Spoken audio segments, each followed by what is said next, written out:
This is a very interesting story बताती हूँ।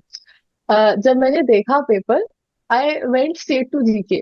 मेरा यही रहता था कि सबसे पहले जीके कर लेनी है, उसके बाद बाकी सेक्शंस में देखती हूँ कि क्या है क्या नहीं है। जीके में जो जो आता है पहले वो कर लिया।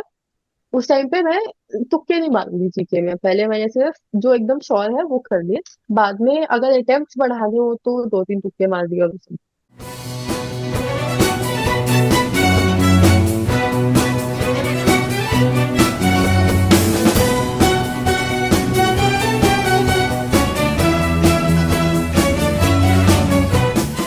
So hello everybody. आज हमारे साथ हैं मन्नत कटारिया। एंड मन्नत, आप कैसी हैं? सबसे पहले आप जनता को ये बताइए, आपको कैसा फील हो रहा है इस क्लैट के रिजल्ट के बाद? थोड़ा अपने बारे में इंट्रोडक्शन दे दो, क्योंकि आप सबसे पहला इंटरव्यू होगी जो हमारे यूट्यूब चैनल पर जा रही होगी, जो लोग अभी देख रहे हैं।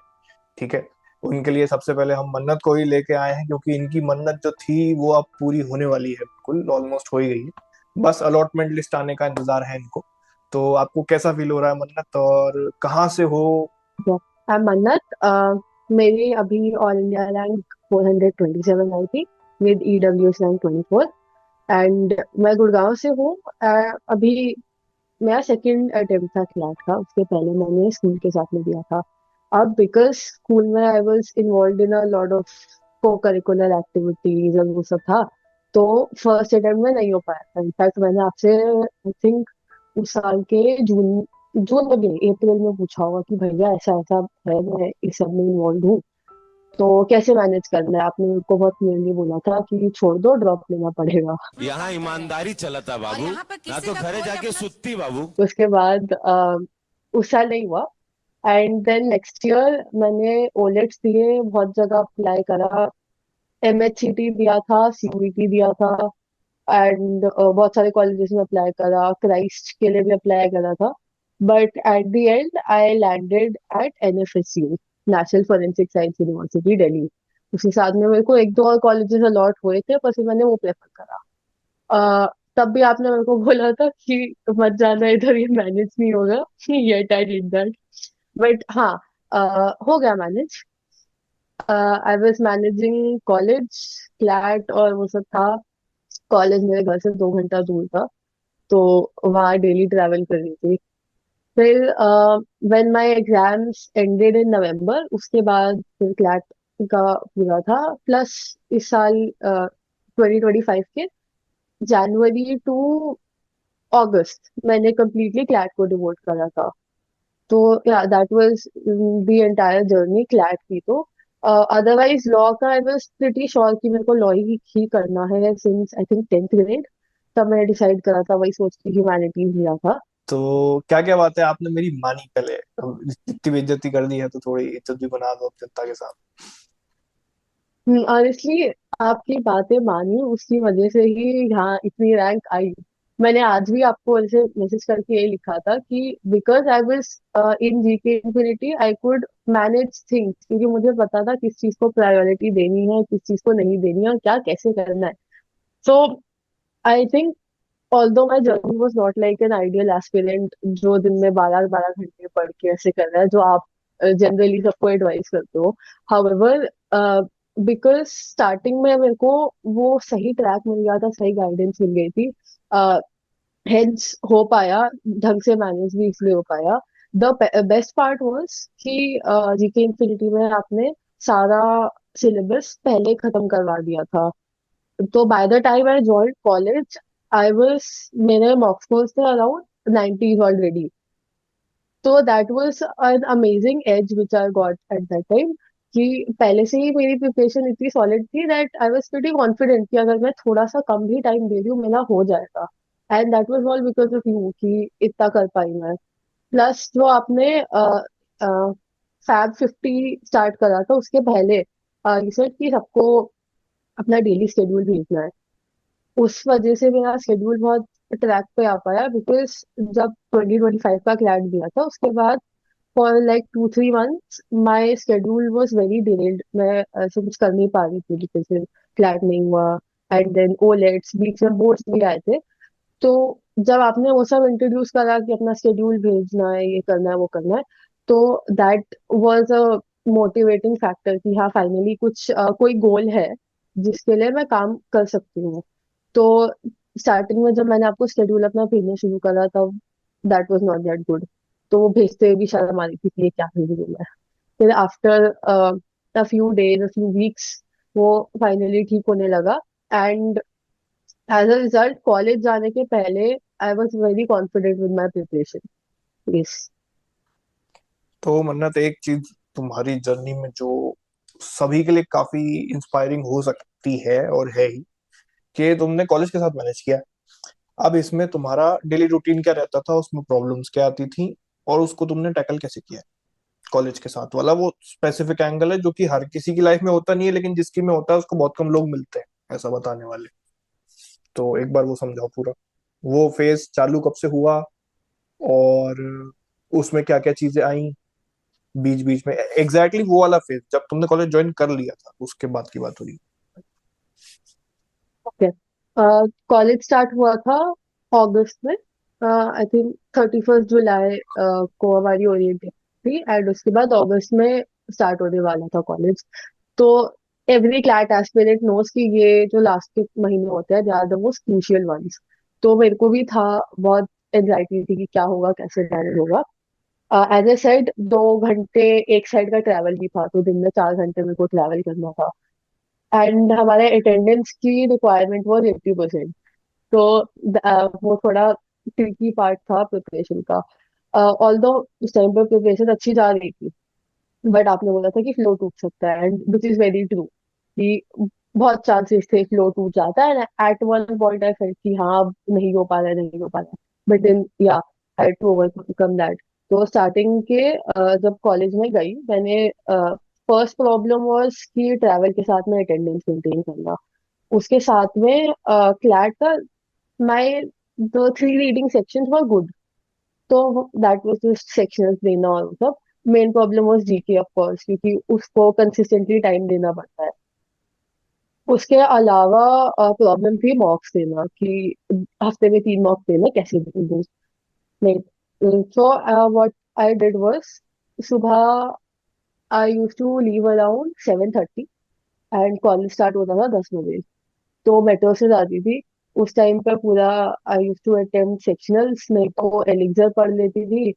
और या सेक्शनल्स होते थे, एलिक्सर पढ़ लेती थी, तो मैं क्यूटी करती थी बिकॉज उसमें इतना रीडिंग इंटेंसिव नहीं होता, तो पैसिव माइंड से भी क्यूटी सॉल्व हो सकती है। तो मेट्रो में ये सब करती थी। उसके बाद कॉलेज में ब्रेक्स का टाइम यूटिलाइज करना, वो सब। तो I did not have that time कि मैं दोस्तों के साथ स्पेंड कर सकूं, टाइम पास कर सकूं। तो वो सब तो एकदम अवॉइड ही करना था। विच आई वुड सजेस्ट कि अगर कोई स्कूल के साथ भी कर रहा है तो उसको भी वो करना ही पड़ता है। ठीक। तो वो था, वहां पे टाइम निकाला, कोई क्लास ज्यादा इंपॉर्टेंट नहीं लगी वहां से छोड़ के लाइब्रेरी में बैठ के पढ़ लिया। हफ्ते में एक छुट्टी मैंने लेने का रखा था कि हमारी फ्राइडे को कम क्लासेस होती थी, तो फ्राइडे को मैं छुट्टी ले लेती थी। तो ऐसे कुछ कुछ करके मैनेज करा। कुछ दिन क्लासेस 5 बजे तक होती थी, कभी 3, कभी 4, तो ऐसे रहता था। तो on an average I would reach home at like 7:30 to 8। अब वहां से आए, क्लासेस भी उसी टाइम पे होती थी, 8, 9, कभी 9:30, कभी 10। तो हाँ, अगर क्लासेस होती थी तो आके सारा टाइम क्लासेस में जाता था, नहीं तो वापसी में मेट्रो में पढ़ लिया। That was the whole routine. Plus Elixir का आपने हमें टारगेट दिया था कि फर्स्ट 7 डेज में एलिक्सर खत्म करनी होती है। तो आई स्टक टू दैट कि एलिक्सर खत्म करनी है 7 दिन में। And that help a lot, क्योंकि ऐसे टाइम में क्या होता है कि प्रोलॉन्ग करते जाओ काम को, प्रोक्रेस्टिनेट करते रहो, तो आगे बढ़ता रहता है। जो 7 डेज का टारगेट था उसमें एलिक्सर खत्म करनी ही थी। एंड देन मॉक्स 3 देने थे। तो I use to take a leave on Wednesday. Wednesday को मॉक देती थी 2 से 4। And then Saturday and Sunday. तो दैट वाज 3 मॉक्स वाला। फिर ये सब होने के बाद द मेन प्रॉब्लम केम जब मिड सेम्स आ गए। हमारा मिड सेम्स का क्या रहता था, छुट्टियां नहीं देते थे, कॉन्टिन्यूस था। It use to be at around 11। Mid sems 2 घंटे के थे। एंड सो उसकी पढ़ाई भी थी, एवरीथिंग। मैं छुट्टियां ले रही थी, क्लास में बैठ के भी क्लैट का पढ़ रही थी। तो वो मैनेज करने की थोड़ी सी प्रॉब्लम थी। तो उस टाइम पे I had to take a break for 2 weeks. Similarly end sem review हुआ. That was the biggest hurdle in my CLAT का journey, because mid sem sorry end sems आए थे आई थिंक 19th November को. तो 19th to 26th was in my end sems. मैंने आपको बोला, आपने कहा वाओ. तो एंड यू सेड कि अपनी प्रिपरेशन में से 20 दिन पहले ही निकाल दो. तो मैंने उसी हिसाब से अपने क्लैट का रिवीजन वाला पार्ट पहले से शेड्यूल कर रहा था कि जीके की रिवीजन पहले से करके. तो वो करा था थोड़ा सा. थोड़ा तब भी प्रॉब्लम्स आए कि कैसे खत्म होगा. तो मिड सेम्स के पहले का कुछ टाइम मैंने वहीं दिया. एंड एज अ रिजल्ट मैंने जब पढ़ना शुरू करा, आई वाज लाइक कि ये तो बहुत सारा है. एक दिन में कैसे होगा कॉलेज के एग्जाम्स का. तो बट या दोज ऑल्सो वेंट वेल. वो एक हफ्ते का ब्रेक तो आया बीच में, बट आफ्टर दैट थोड़ा सा पहले हार्ड वर्क करना जरूरी था, थोड़ा सा बाद में ज्यादा करना था. बाद में तो करना ही था because that was like the last 2 weeks. So yes, उस हिसाब से मेरे को अपनी रिविजन थोड़ा सा एडजस्ट करनी पड़ी थी. तो हाँ, मेन यही यही था. ठीक है, तो तुमने एलिक्सर का नाम लिया, एलिक्सर से मुझे याद आया कि एलिक्सर तुम्हें क्या डिफरेंशिएटिंग लगती है बाकी मैगजीन से? ऐसा क्या है उसमें खास? One of the main factors is, जब हम एलिक्सर पढ़ते हैं उसमें फैक्ट्स तो है ही, उसके साथ में फैक्ट्स का बैकिंग कंसेप्ट भी है. जैसे इस साल एलेट में बहुत सारे कंसेप्ट रिलेटेड क्वेश्चंस आए थे, जिसमें सिर्फ फैक्ट नहीं, थोड़ा उसमें डीपर क्वेश्चंस पूछे थे. फॉर एग्जांपल जो ईयर ऑफ रिफॉर्म्स वाला क्वेश्चन आया था, उसमें बताना था कि उसका मोटिव एंड उसका ऑब्जेक्टिव बताना था. That was not a very easy question, but उस टाइप का कंटेंट एलिक्सर में कवर्ड था फर्स्टली. सेकंड, जो उसके लास्ट में 100 क्वेश्चंस थे, वो बहुत हेल्प करते थे कि उसी टाइम पे रिवीजन हो जाता था. उसको अगर एक दिन बाद सॉल्व करा तो चीजें रिकॉल होती थी, because questions is the best way to recall things. तो वो था. प्लस इस तरीके से टॉपिक कंडेंस थे. कुछ ज्यादा इरेलीवेंट भी नहीं था, एंड जो रेलेवेंट चीजें थी उनको ज्यादा डिटेल में कवर किया गया था. तो that was the best part about the elixir. Also ये जर्नी में कुछ लोगों के मुझे मैसेज आते रहते हैं, वो ये कहते हैं कि हमें दिन भर काफी आलस आता रहता है। तो ये आलस को कैसे आपने डील करा है? आलस तो सबको ही आता है, टू बी वेरी ऑनेस्ट. जब मेरा प्रिपरेशन का फेज था जनवरी फरवरी वाला, एंड इनफैक्ट बोर्ड्स के बाद वाला. हमें होता है कि अभी तो बोर्ड्स खत्म हो गया, क्लैट की प्रिपरेशन क्यों करनी है. ओलेट्स दिए तो तब था कि यार इतना मेजर एग्जाम दिया है, इसके बाद भी क्यों करनी है. तो आलस टैकल करने का मेरा सबसे पहला स्टेप वाज जो आपका शेड्यूल वाला था कि आपको भेजना है पूरा. वहां से स्टार्ट हुआ था. मेजरली तो वो रहता है व्हेन वी आर क्लियर कि हमारा गोल क्या है, and we think about it, क्यों करना है ये सब, क्या क्या पर्पस है उसके पीछे का. तो आई थिंक आलस वैसे ही जाता है, खुद को समझाना पड़ता है कि अगर मिल गया तो उसके पर्क्स क्या है, और अगर नहीं मिला तो क्या होगा. I use to have this diary जिसमें मैंने एक बार आई थिंक इन 11th और 11th और 12th, ऐसे ही एक टाइम पे मेरे को थोड़ा प्रिपरेशन में लो फील हो जाता है. सो आई रोट कि क्या पर्क्स है और क्या डिसएडवांटेजेस मिलेंगी मेरे को अगर मेरा नहीं हुआ तो क्लैट में. प्लस जब मैं कॉलेज गई, तब I could see the difference. जो आपने बताया था कि कॉलेज के टीयर में बहुत फर्क आता है, इंटर्नशिप्स में, प्लेसमेंट्स में, सब चीज में बहुत फर्क आता है. तो when I went to college और मैंने वहाँ का इंटर्नशिप सेल और सब कुछ जब ऑब्जर्व करा, तब आई रियलाइज कि if I were in a top tier NLU, तब जो प्रॉब्लम्स मेरे को यहाँ आ सकती है आगे जाके, उस कॉलेज में नहीं आएगी. तो when I saw all these things from the inside कि ऐसा है, तब आई रियलाइज दैट ओके करना है. तो मेरे को कॉलेज जाके भी ज्यादा मोटिवेशन आती थी क्लैट के लिए कि ओके, यहाँ यहाँ पे रहने से मेरे को ये प्रॉब्लम्स आने वाली हैं जो मुझे एनएलयू में नहीं आएंगी. तो हाँ, those were the motivating factors कि ये तो करना ही है. दैट इज हाउ आलस वेंट अवे. हाँ. और एक चीज के जैसे हम जब पढ़ रहे थे, और या फिर जिन डेली लाइफ में भी जो हम ब्रेक्स वगैरह लेते हैं, या फिर हम एक पूरा डे ऑफ लेते हैं, तो इसको प्रोडक्टिव कैसे बनाए, या फिर इसको प्रोडक्टिव बनाने की जरूरत है भी या नहीं, ब्रेक्स जो ले रहे हैं लोग? It depends. मेरा क्या रहता था कि डे ऑफ अगर मैंने थोड़ा माइंड फ्रेश करने के लिए लिया है कि बहुत टाइम से प्रिपरेशन हो गई, थोड़ा रिडंडेंट हो गया है, तब अगर डे ऑफ लिया है तो I would do something productive like मेरे को पेंटिंग करना पसंद थी तो पेंटिंग कर ली, नहीं तो थोड़ा एक्स्ट्रा सो लिया जितना सोना चाहिए उससे थोड़ा एक्स्ट्रा, यही सब था। बट अगर ऐसा है कि बहुत फिटीग हो गया है कि पढ़ा ही नहीं जा रहा है, कुछ दिमाग में ही नहीं जा रहा है, then I would just take a day and I would sleep for hours, कि जितना सो सकती हूँ उतना सोना है। एंड उसके बाद एक दिन के लिए कुछ नहीं करना है, because it does not make sense to push yourself to a limit कि कुछ हो ही नहीं पा रहा है, राइट। तो एक टाइम पे I would take a break जहाँ पे कुछ नहीं करती थी, but sometimes I would also take breaks जो प्रोडक्टिव है, जैसे एज आई सेड पेंटिंग कर ली, वॉक कर लिया, ये सब चीजें। तो it depends from person to person और सिचुएशन पे भी डिपेंड करता है कि कैसा है। ठीक है। और रूटीन बहुत बार ऑफ ट्रैक भी जाता होगा, ठीक है, तो उस दिन गिल्ट भी फील होता हो, इसको कैसे टैकल किया? मेरा तो जाता ही रहता था ऑफ ट्रैक, बिकॉज कभी कॉलेज में एक और असाइनमेंट आ गया, कभी कुछ आ गया, तो that was very that was an integral part in my preparation routine off track जाना। But one of the main things that help my routine together was जब मैं क्लासेस में आती थी, तो क्लासेस के पहले आप वो एक डोज ऑफ मोटिवेशन देते ही थे कि लेट्स करंट अफेयर्स के पहले आप बताते थे कि इतना इम्पोर्टेंट आ सकता है कि रैक में ऐसा हो सकता है।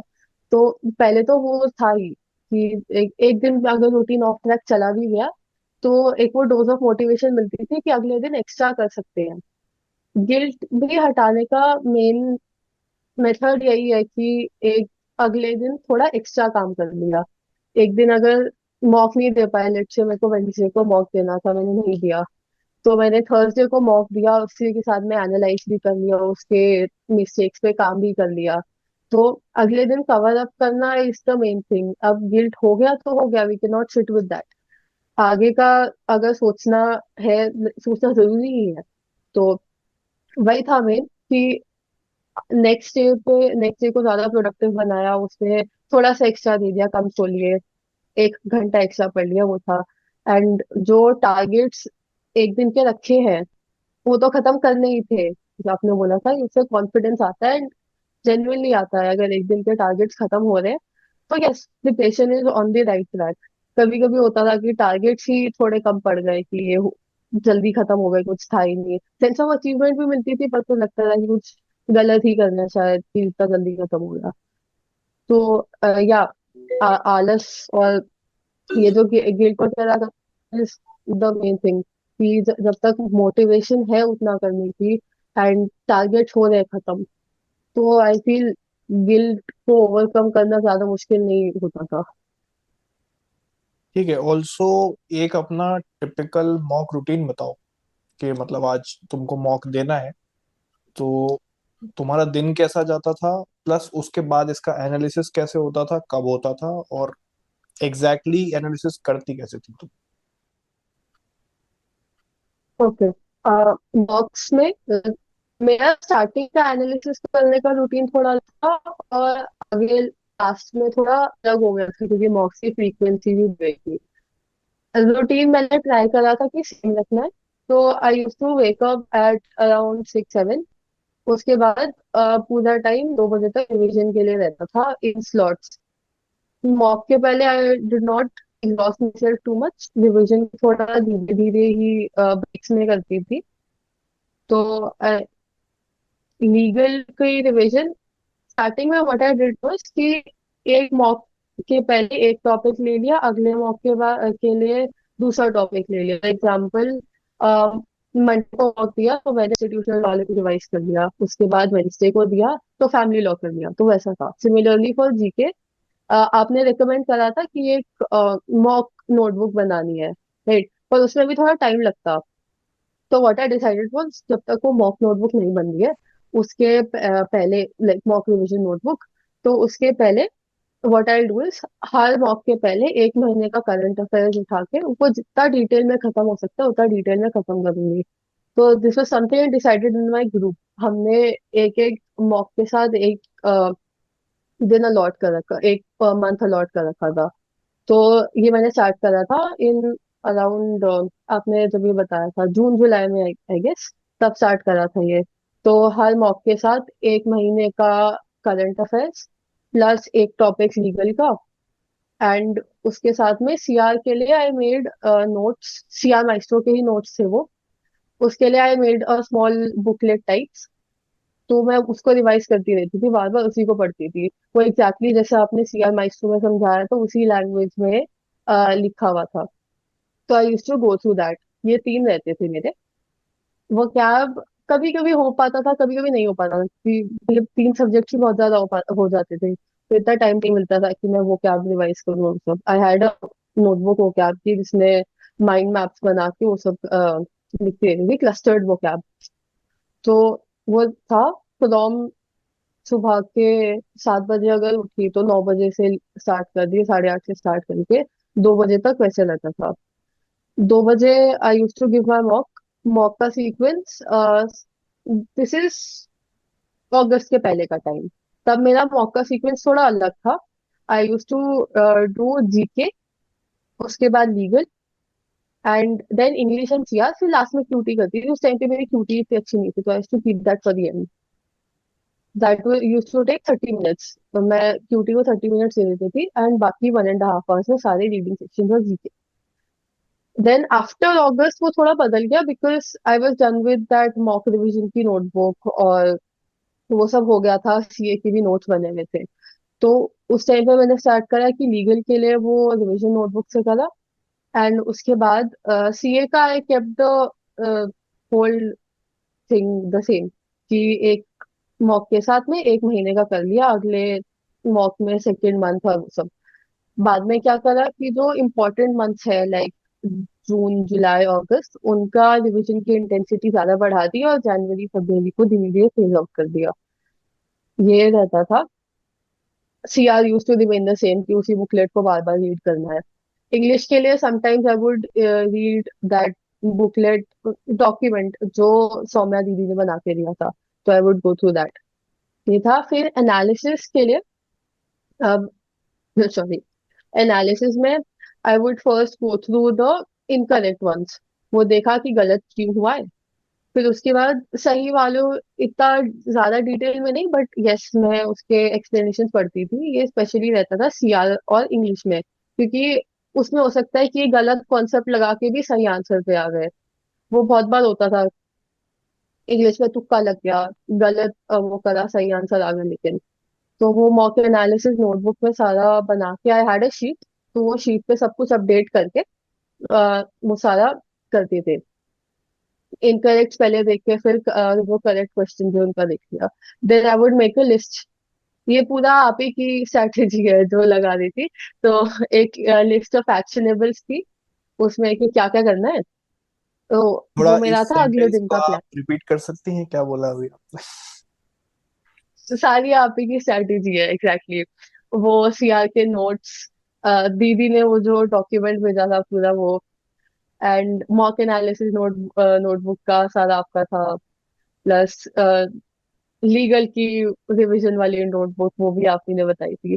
तो वही चीजें हैं जो आपने बोला था, वही करा है बाहर का। बेसिकली मैं आई हम मेड। एक चीज और कंक्लूड कर सकते हैं कि लोक अदालत में जो चीजें बताई जा रही हैं उसको अगर आप रिलीजियसली फॉलो कर लो तो काफी हद तक आप यस, बहुत आगे जा सकते हो। डेफिनेटली। इनफैक्ट अभी भी मुझसे कोई पूछता है, स्पेशली जीके इंफिनिटी का, कि क्या करना है, मैं फर्स्ट एडवाइस होगी जो भैया बोल रहे हैं उसको फॉलो करो, उसके साथ में कुछ और करना। तो हाँ, I made some tweaks also. जैसे वॉक एनालिसिस वाली शीट में एक एक्यूरेसी का कॉलम ऐड कर दिया। ऐसे छोटे छोटे चेंजेस मैंने अपने हिसाब से उसको पर्सनलाइज करने के लिए करे थे। आपने जैसे सजेस्ट करा था कि क्यूटी लास्ट में करना, मैंने बाद में आगे जाके इन जुलाई, नॉट जुलाई, सितंबर वाले टाइम पे मैंने स्टार्ट करा कि क्यूटी को लीगल के बाद करा, बिकॉज उस टाइम पे तक थोड़ी अच्छी हो गई थी। फिर that would save save a lot of time. ये था हाँ एनालिसिस का बता रही थी ना। हम्म। एनालिसिस शीट पे करा, फिर एक्शनेबल्स, वो मेरा अगले दिन का प्लान था। सब कुछ सबसे पहले वो एक्शनेबल्स करे अगले दिन। यूजुअली मेरे साथ प्रॉब्लम ये आती थी मॉक एनालिसिस में कि सपोज एक मॉक में मेरे एक टॉपिक आ गया, लेट्स से सीआर का अजम्पशंस में मेरे को एक मॉक में प्रॉब्लम आ गई। मेरे को उसमें दोबारा वो प्रॉब्लम नहीं आती थी, पर दूसरा टॉपिक आ जाता था एंड उसके भी एक ही क्वेश्चन था, तो I would face difficulty in identifying कहाँ से क्या गलत हो रहा है। जैसे एक पैसेज में एक क्वेश्चन गलत है, कोई रैंडम सा, कहीं से कुछ सिली मिस्टेक हो गई, तो उसमें मेरे को थोड़ी प्रॉब्लम आती थी। But then as I gave more mocks मेरे को रियलाइज हुआ कि मोस्टली तो ये सिली मिस्टेक्स ही है, कंसेप्चुअल एरर कम है, सिली मिस्टेक ज्यादा है। And I am pretty sure कि ये बहुत सारे एस्पिरेंट्स के साथ होता होगा कि सिली मिस्टेक्स की वजह से हमें लगता है कि हमारा कंसेप्ट ही हिला हुआ है। बट आगे जाके विद मोर मॉक्स वो सिली मिस्टेक्स जब कम होने लगते हैं तब हमें एक्चुअली रियलाइज होता है कि हाँ ये कॉन्सेप्ट सच में हिला हुआ है और ये सिली मिस्टेक थी। तो या मेरे मॉक एनालिसिस में मोस्टली यही रहता था।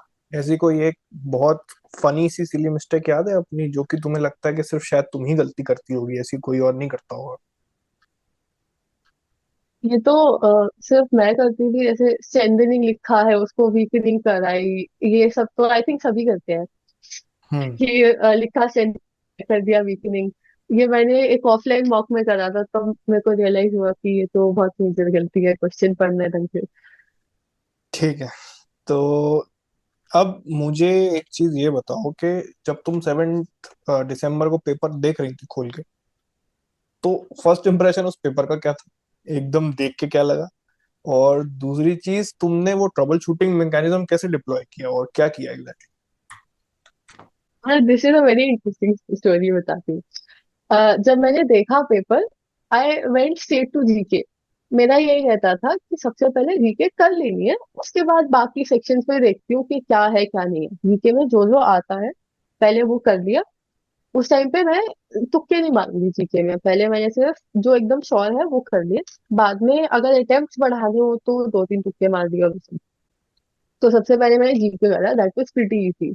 मेरे को लगा कि ये तो एकदम क्लैट 2025 जैसा पेपर है, बहुत इजी आया है। Hmm. Then I legal.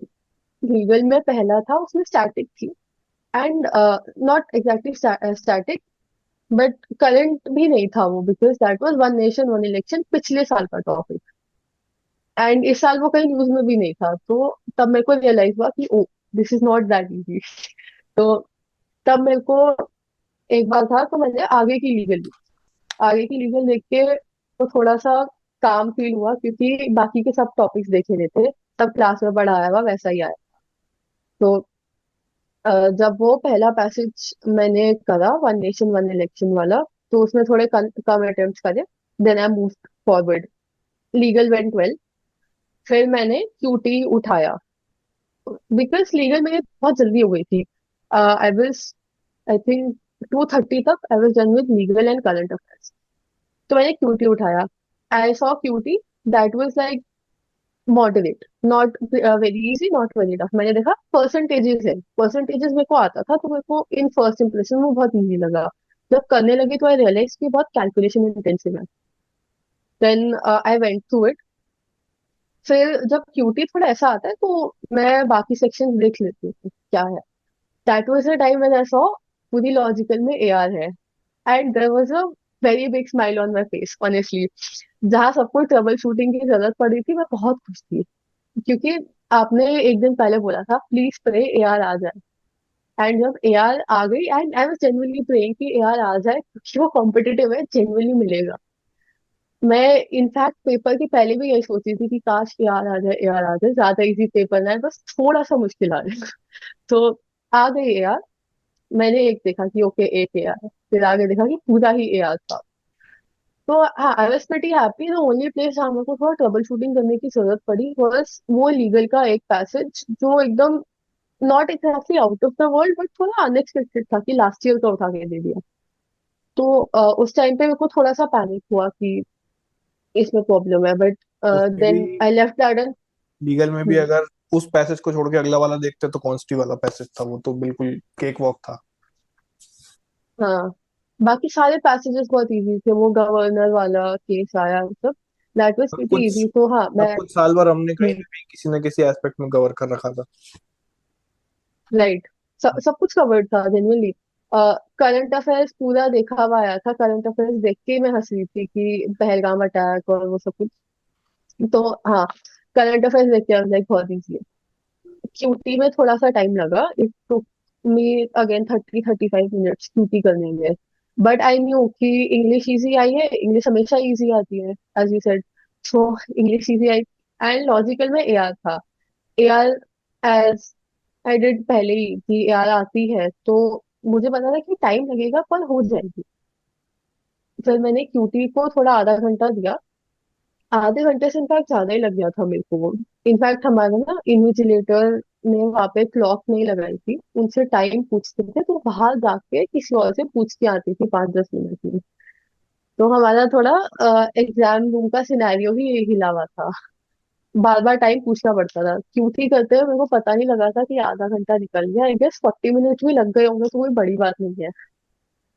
But then मेरे को उसमें भी ऐसा सच ज्यादा डर नहीं था, because I had practice that kind of thing. मेरी क्यूटी स्लो ही रहती थी हमेशा से। I use to cover in reading section क्योंकि वो जल्दी हो जाते थे मेरे। तो वो करा, then I went on to English. English speaking भी उसमें कोई प्रॉब्लम नहीं थी। अब एआर में मेरे को था कि ईगो प्रॉब्लम ना आ जाए, कि करते हुए अगर कोई गलत आ गया और मेरे को लगे कि मुझे तो आता है, हो क्यों नहीं रहा है ये। वो था मेरे को। सारे हो गए। जो लास्ट में वो एक थोड़ा सा टफ वाला पैसेज आया था, रेड येलो वाला, वहां पे मेरे को थोड़ा टाइम लगने लगा। बट देन वो भी मोस्टली सॉल्व हो गया था। मेरे को लगा कि होती है। बट आगे जब उसने क्वेश्चन वगैरह सॉल्व करे तो वो हो गया था। I left I guess 2 question उसके, और मेरा एक गलत हो गया था। रेस्ट पूरी एआर ठीक थी। उसने फिर एक छोड़ा, and then the time got over.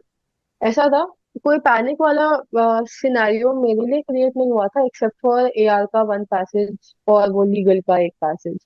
Just everything was good. Trouble shooting was just आपने जो एक रात पहले बोला था वो दिमाग में चल रहा था कि कुछ ऐसा टफा है, छोड़ो। एक ब्लड रिलेशन का मुश्किल क्वेश्चन, मुश्किल नहीं, गलत क्वेश्चन था। तो आपने कहा था कि कंसोर्शियम गलती करता है, वो था दिमाग में। मैं देखा कि इसमें तो एक पर्टिकुलर लेटर है, वो फादर भी है वो मदर भी है, तो आई मूव फॉरवर्ड। यही था। इतना परफेक्ट पेपर करवाने के बावजूद भी एक क्वेश्चन उन्होंने विड्रॉ कर ही लिए। तो कभी भी, वो था ही। मुझे तो लास्ट याद ही नहीं आ रहा है कि कब 120 में से 120 या पूरे में से पूरे उनके सही निकले थे फ्रेम्ड क्वेश्चंस। साल भर में एक पेपर बनाते हैं, बट क्या ही कर सकते हैं कंसोर्शियम। तो एक चीज और है कि आप अगर अभी प्रिपरेशन स्टार्ट कर रही होती और उस वाली मन्नत को कुछ 3 टिप्स देना चाहोगी तो क्या बोलोगी? कि ये गलती बेटा तू आगे जाके करेगी, ये अभी से मत कर। कॉलेज ज्वाइन करना, honestly. Second mistake would be, सोचना पड़ेगा। यस, क्यूटी थोड़ा और कंसिस्टेंटली करना। हाँ, मेरा हो गया था। इवन फ्लैट वाले दिन मेरा मोस्टली हुआ था, 2 क्वेश्चन गलत हुए थे हमसे। तो मेरा क्यूटी का score was also good. But then अगर मैं थोड़ा ज्यादा कंसिस्टेंटली करती और मेरी कैलकुलेशन स्पीड थोड़ी फास्ट होती, तो शायद मैं वो एआर का पैसेज भी सॉल्व कर पाती और क्यूटी के वो 2 क्वेश्चन गलत नहीं होते। तो हाँ, उसको ज्यादा कंसिस्टेंटली करना। थर्ड वो डेफिनेटली भी कि जो आपकी 2-3 बातें नहीं सुनी वो भी सुनना। जैसे बिकॉज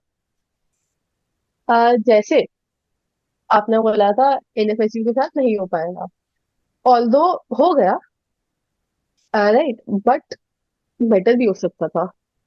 तो पहले ये चीज थी। दूसरा, आपने जब बोला था कि लीगल करंट अफेयर्स अच्छे से रिवाइज करके जाना। अब मेरे कंसेप्ट क्लियर, तो मैंने उसको ऊपर से स्किम करा था, जितने भी कंसेप्ट थे। बट वो डिटेल में नहीं करा था उतना, तो इसके प्रॉब्लम मेरे को थोड़ी सी एलेट के टाइम पे आई थी कि चीजों को इतना कंसेप्चुअली डिटेल में नहीं करा था। तो यस, एलेट में वो थोड़ा मेरे को इशू आई। आया था। तो यस, दीज थ्री थिंग्स कि पहला कॉलेज ज्वाइन नहीं करना था, दूसरा क्यूटी करना था, तीसरा थोड़ा और अच्छे से सुन लेती। तो ये ठीक है। ऑल्सो तुम्हारी प्रिपरेशन में तुम्हें कोई एक ऐसी मेमोरेबल चीज अगर याद हो जो तुम्हारे दिमाग से निकल ही नहीं रही अपनी खुद की लाइफ में। जब मेरा फ्लैट 2025 का रिजल्ट आया था, माई रैंक वॉज 4000। एंड जब मेरा ये वाला 26 का रिजल्ट आया, माई रैंक वॉज अराउंड 400। तो वो 4000 से 400 की जो जर्नी थी, वही सोचती रहती हूँ कि फ्रॉम लाइक 4 डिजिट में रैंक आई थी, जो ओटीपी ही था, वहां से 400 तक आना, वही बार बार चलता रहता है दिमाग में। प्लस ऐसा कोई एक पर्टिकुलर इंसिडेंट नहीं है जो बार बार दिमाग में रहता है, बट आई नेवर फॉरगेट उसके पहले वाली लोक अदालत, फ्लैट के पहले वाली रात की। Because that was a game changer. पता था कि इट्स लाइक पेपर में जो हुआ वो पहले से पता था, और दैट आई नेवर फॉरगेट। ये तो तुम्हारे लाइफ के मोमेंट्स हो गए। तुम जीकेआई से कब से जुड़ी हुई हो पहले तो ये बताओ। और जब से जुड़ी हुई हो तब से लेके अभी तक तुमने जो भी मेमोरीज देखी हो हमारे साथ, उसमें कोई एक चीज जो कि तुम नंबर वन रेट करो कि ये तो मोमेंट ऐसा था कि वो दिमाग से कभी निकल ही नहीं सकता। कब से जुड़ी हुई हो एंड ये मोमेंट। नंबर वन जीकेआई की मेमोरी बेसिकली। ओके, कब से जुड़ी हुई हूँ? आई एम लाइक जब से जीकेआई शुरू हुआ है तब से ही जुड़ी हुई हूँ। आपकी पहली क्लास मैंने जनवरी में अटेंड करी थी, इन योर पास्ट कंपनी। तो तब करी थी। उसके बाद जब आपने जीके इन्फिनिटी स्टार्ट करा था, वहाँ के यूट्यूब के लेक्चर्स, फिर एसएससी प्रीमियम, वो सब करा। सीआर माइस्ट्रो भी मैंने थोड़ा लेट ज्वाइन करा था, बट हाँ वहाँ पे भी थी। तो तब से जीकेआई के साथ हूँ मैं। एक बेस्ट जीकेआई वाला moment would be, I guess, हमारी एक फैब 50 की मीटिंग हुई थी, एक ही मीटिंग हुई थी हमारी फैब 50 वाली। बिकॉज उसमें जो आपने वो कराया था, स्ट्रैटेजीज बनवाई थी। यूजुअली हम 200-300 लोग बैठते हैं तब स्ट्रैटेजीज बनवाते हैं। तो एक वो थोड़ा सा तो डिस्टेंस रहता ही है कि इतने सारे लोग हैं। उस टाइम पे वो थोड़ा छोटा ग्रुप था, एंड स्ट्रैटेजी थोड़ी वो कन्फाइंड थी कि यही करना है। That was one. Second would be, हाँ, जब एक बार आपने मीटिंग में बोला था कि जो कंसिस्टेंटली पिछले मॉक्स में से 100 ला रहा है, क्या पता तुम रैंक वन हो, ऐसे हो। तो जब आप वो सब बताते थे कि इस मोटिवेशन बहुत मिलती थी उससे कि अगर तुम्हारे इतने मॉक स्कोर आ रहे हैं तो maybe you are in NLS, तुम्हारा सिलेक्शन हो रहा है। तो वो सारे मोमेंट्स मेरे को बहुत प्रेशियस लगते थे कि क्या पता ये बातें सच हो जाए। तो उससे बहुत अपलिफ्टमेंट मिलती थी और बहुत अच्छा लगता था कि हाँ, may be right right track पे हूँ मैं। तो तुमने इस साल वाला विक्ट्री बैच का भी लॉन्च देख ही लिया है आज। तो इसमें तुम्हें इस साल क्या एक ऐसी गेम चेंजिंग चीज लग रही है जो कि एस्पिरेंट्स की जो प्रिपरेशन है उसमें काफी ज्यादा बड़ा रोल प्ले करेगी और हमने जो आज तक अप्लाई नहीं करा था अब हम उसको नया लेके आए हैं, ऐसा कुछ। वो जो आपने इंट्रोड्यूस करा था कि 5 मेंटोर्स के अंदर 15 बच्चे एंड ऑल दैट, मेरे को वो बहुत गेम चेंजिंग लगा। बिकॉज हमारे साथ सिचुएशन में ये एक प्रॉब्लम थी कि एक मेंटोर है और इतने सारे बच्चे हैं। तो कभी लेट रिप्लाई आया है, वो आया, because you are also human, को होता है। अब when we'll have the aspirant will have someone कि पूरे टाइम अवेलेबल है, एक वो कंपटीशन वाली भी स्पिरिट है कि कॉम्पिटिटिव एग्जाम्स के पहले ही जब अपने बीच में इतने कॉम्पिटिशन्स कर लिए हैं, तो आगे जाके बहुत मोटिवेशन मिलेगी और बहुत इजी हो जाएगा सबके लिए। यही फीलिंग सेम हमें क्विजेस में भी आती थी, जो जीकेआई वाले क्विजेस थे, कि पहले से जब एक इंसान बैठ के क्वेश्चंस पूछ रहा है तो याद आती है चीजें, सब कुछ रिवाइज होता है। तो वो चीज अगर ज्यादा इंटेंसिटी में मिलेगी एस्पिरेंट को, that will be a major game changer. तो हाँ, मेरे को वो बहुत अच्छा लगा आइडिया। मुझे तो वो वाला क्विज याद है जिसमें तुम दिव्यांश के साथ फिनाले में थी। हाँ, वो मेरे को मेरे भी जब लिए आपने। काफी मेमोरेबल मोमेंट। वो दोनों लोग ही हम्म। अच्छी रैंक लेके आए हैं, वो भी अच्छा लगा मुझे कि वो वहां भी अच्छा कर ही रहे थे और यहाँ भी उन्होंने अच्छा कराई। तो मन्नत, आप हमारे साथ जुड़ी रही, क्या आप अपने आप को वो 5 मेंटर में से एक देख रही हैं? वो तो आप पे डिपेंड करता है, but obviously I would love to be that one mentor. आप एनएलएस आईयू जाएंगी, बच्चों का हाथ बीच में छोड़ देंगी फिर जुलाई से, कि अब तो मुझसे मैंने नहीं हो रहा, अब तुम देख लो, तुम्हें 6 महीने मेंटर कर दिया है। नहीं, आपने तो बोला था कि जुलाई के बाद आप खुद चूज करके मेंटर करोगे। तो आपका ग्रुप तो फिर भी आपके पास रहेगा ना, उसमें से मान लो कुछ कम हो भी गए तो भी। नहीं, छोड़ूंगी तो नहीं फॉर श्योर। ये बच्चे जो वीडियो देख रहे हैं, अगर ये मन्नत दीदी को अपना मेंटर चाहते हैं, नीचे कमेंट करके बताएंगे। जिस मेंटर पे सबसे ज्यादा कमेंट आएंगे वो सबसे पहला मेंटर लॉट हो जाएगा। तो थैंक यू सो मच मन्नत, आप हमारे साथ जुड़ी, आप हमारे साथ तब से जुड़ी और अभी तक जुड़ी हुई हैं, आगे तक भी रहेंगी, अब भी आपके साथ रहेंगी। तो काफी अच्छा लगा आपसे बात करके। ये जो एस्पिरेंट देखेंगे उनको भी आई होप बहुत अच्छा लगेगा ये वीडियो देखकर, क्योंकि ये सामने जो लड़की बैठी है, टाइम मैनेजमेंट क्वीन हम इनको कह सकते हैं। ठीक, तो अगर एनएलएस में जाके भी टाइम मैनेजमेंट करने की जरूरत पड़ी तो शायद हो जाएगा। ठीक है, तो थैंक यू सो मच मन्नत, इसको यहीं पर खत्म करते हैं।